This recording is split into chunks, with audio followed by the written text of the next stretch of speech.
Hello, guys, gals, non-binary pals, gunslingers. We have another Eternal video. I know that I've been gone for a little while. I had to go to Vegas. Well, I didn't have to, but it was wonderful, and I had a great birthday. Thanks to all of you great people. I've had a fun couple of weeks. We've got an expedition tournament that was run through the viewers that's going to be uploaded to YouTube very soon, which was amazing. The finals was fantastic. I can't stress enough how good it was.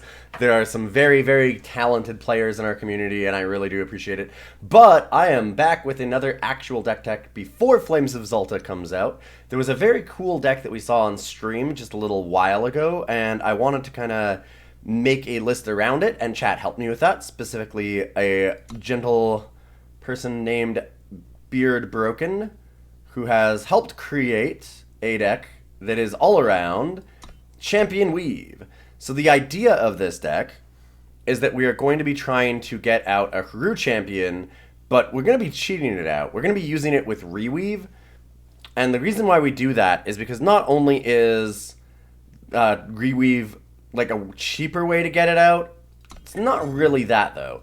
It's also shifting the champion that's the big thing. So Champion of Order takes over a game real fast once it actually comes into play. When you have 5 Primal, it just starts making copies of itself. That's kind of the most important part. And then later on, you can get the Justice. Because if you're making 1 2/2 a turn, and then suddenly 4 2 2/2s a turn, and then 4, and then 8, and you're just unstoppable. You just fill your board every turn once you get enough champions out.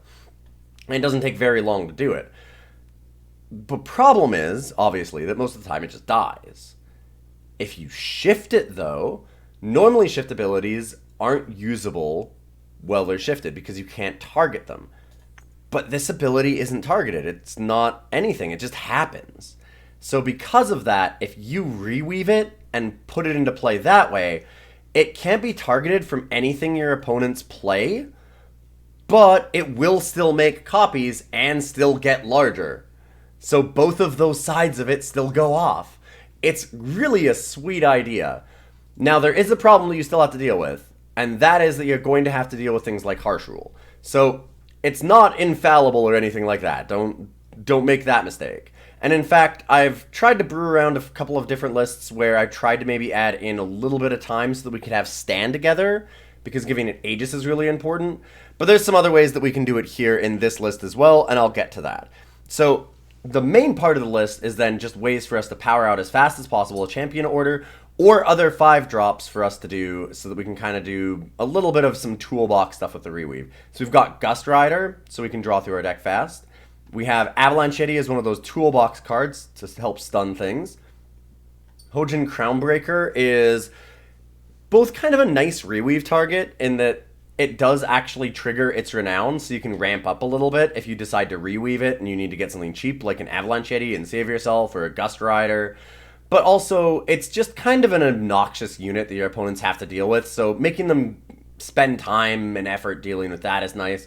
And the lifesteal does give you a little bit of breathing room, so I like Hojan for that. It's also really good with our Korovyat Palace, right? So you've still got the Hojan Palace kind of combo, and you can definitely win with that without ever getting to Champion of Order. We've got Genève Merchant and Rime Conclave Smuggler for our merchants. And then we've got Valkyrie Enforcer, just as another way to deal with opposing creatures. We also have then, of course, 1 Champion of Order. We only want the 1 because you don't really want to draw it. Playing it is bad, right? If you play it, it's not protected. We have ways around that where we don't have to play it. Namely, Strategize is a way for us to put it on the bottom again.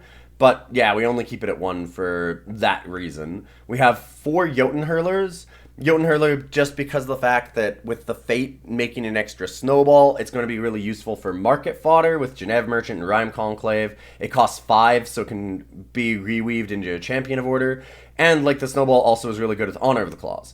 So we've got Jotun Hurler for that. We have Marshal Ironthorn. And Marshal Ironthorn might seem a little bit weird because we're going to reweave it a lot, but it's really nice in that you can play it on turn 6, and then immediately play a power card, get 2 power off of it, and reweave instantly. So you don't have, it basically accelerates you a little bit, and you don't have to worry about like having a unit out, possibly dying before you can reweave it. So it's kind of nice that way. We have Rost.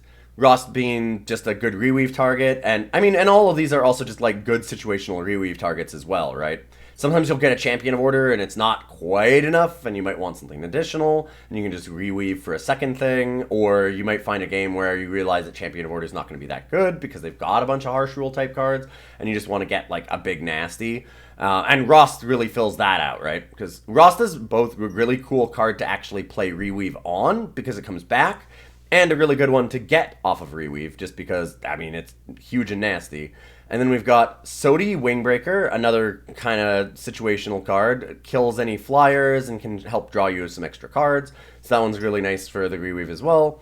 Then we have Defiance because, well, Defiance is easily like the best removal right now. It's just disgusting. It's super backbreaking for aggro decks, and it gives you a lot of tempo against like more mid-rangey lists when they have 4-drops. So Defiance is just kind of key to every Justice deck at this point. We have Privilege of Rank, which goes with the Honor of the Claws and the Gustrider, and then of course the Reweaves and the Strategize like we talked about before, where we just want to get that Champion of Order on the bottom. As you can tell, we've got a lot of card draw. We have 4 Gustrider, 4 Strategize, and 4 Honor of Claws, because we just want to be getting to our combo as fast as possible. We have, for our power base, we've got 27 power because we want to make sure that we get to 5 Primal. And I am ameliorating that a little bit by having the clan standard here so that we can actually kill off some things. Beard Broken discussed this quite a bit, and we talked back and forth about it in chat, and I've kind of come around to their side where we want just a couple of clan standards, because we are running a lot of power, and we're just going to have a couple of standards to help with that. In the market, so like I said, our big problem is going to be some kind of a harsh rule kind of card, which there's not a lot of that right now, but it's something to be aware of. Swift Refusal, one of the #1 cards you can get out of the market. You want to get down the Champion of Order, you can hold up Swift Refusal after that and try and make sure that you save them through Harsh Rule. After that, you also have Korovyat Palace. So the thing is that yes, Champion of Order will not get Aegis right away. However, once it's gotten up to 5 Justice, if you can then play Korovyat Palace, it basically immediately starts making 4/4s, and they just all get Aegis. And then when they make copies, they make them with Aegis. And so very quickly, it means that your Champion of Orders kind of become unstoppable. Yeah, they can Harsh Rule, and they'll kill off some of them and pop Aegis on others, but then they spawn new ones, and those ones get Aegis. Like, even if Palace goes away, they now have Aegis, and they're just going to make copies with Aegis. So you can do some cool things with that as well, with the Champion of Order. So we've got Pristine Light as well, just as like an extra way to wipe the board ourselves, and yet generally try and not get rid of our own Champion of Order. Or if we do, well, then we can just get it back anyways, so it's not a huge deal to use the Pristine Light there. Generally, we won't have to if we've got Champion of Order out, though. And then we have Royal Decree to just make games unfun. I mean, listen, Royal Decree is kind of a card that I hate, but it's a necessary evil. It's so strong against so many decks that you should probably be playing it. It's a really nice play to, you know, slam a Rime, Conclave, Smuggler, and then immediately Royal Decree them. And I can't disagree with that level of power. It's obnoxious when you get Royal Decreed, but it's so powerful that it's a good inclusion in pretty much every one of the Primal decks. And then we've got a Seed of Order. We can't, unfortunately, have an undepleted power because we do have a black market. Generally, I like to have like a banner in the market, which means that you can just play like a Smuggler or Merchant, and then you get banner and immediately play it, and it's undepleted. And the reason why I like that is just that a lot of the times if you're stuck on power, you need to get an undepleted power right away. In this one, we don't have that option because we can't play cards that are already in our main deck, and I'd rather have banners than seats. So the Seed of the Order is just going to be in the market here, and it's just really useful for us to make sure that we're getting both sides of Champion of Order as fast as possible. So that's the deck. We are going to jump into some games, and I will see you on the other side of these matches. Big shout out to all the people that, again, helped out with that tournament. I really do appreciate it. And to my sponsor, inkgaming.com. And, of course, to all the people that helped me buy a new chair, because you might notice there ain't no squeaking. And, yeah, we'll be back in just a minute.